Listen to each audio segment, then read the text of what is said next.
On a quiet suburban street in Amityville, a large Dutch colonial home became the site of one of the most infamous family murders in American history. The case would later inspire books, movies, and decades of debate.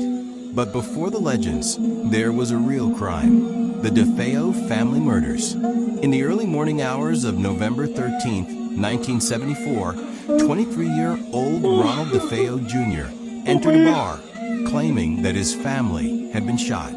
When police arrived at the house on Ocean Avenue, they discovered 6 members of the DeFeo family dead in their beds. The victims were Ronald DeFeo Sr., Louise DeFeo, and their 4 children. All had been killed with a rifle.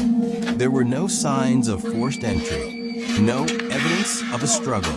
Neighbors reported hearing little to no gunfire during the night. Within days, suspicion turned to Ronald DeFeo Jr. himself. The confession. After initial questioning, DeFeo confessed to the murders. However, his story changed multiple times over the years. At different points, he claimed he acted alone. He had accomplices. He heard voices telling him to kill his family. At trial, his defense argued insanity. The jury rejected the claim, and he was convicted of 6 counts of second-degree murder.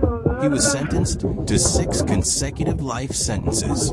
He remained in prison until his death in 2021. The house gains infamy. About a year after the murders, a new family, the Lutz family, moved into the home. They later claimed to experience disturbing events inside the house, including strange noises and unexplained occurrences. Their story became the basis for the book The Amityville Horror, which was later adapted into multiple films, including The Amityville Horror. The alleged haunting became a cultural phenomenon. However, investigations and later court discussions raised serious doubts about the paranormal claims. Some evidence suggested parts of the haunting story may have been exaggerated or fabricated. Fact versus legend. It's important to separate the confirmed crime from the later folklore. The murders of the DeFeo family are documented and proven in court. The haunting claims remain controversial and widely disputed. What makes the case truly disturbing isn't the supernatural speculation. It's the reality that an entire family was killed in their own home. Why it still haunts people.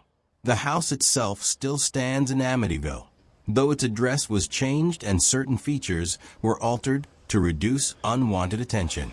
The story lingers because it blends 2 things people fear deeply: violence within the family, the idea of danger hiding behind ordinary suburban walls.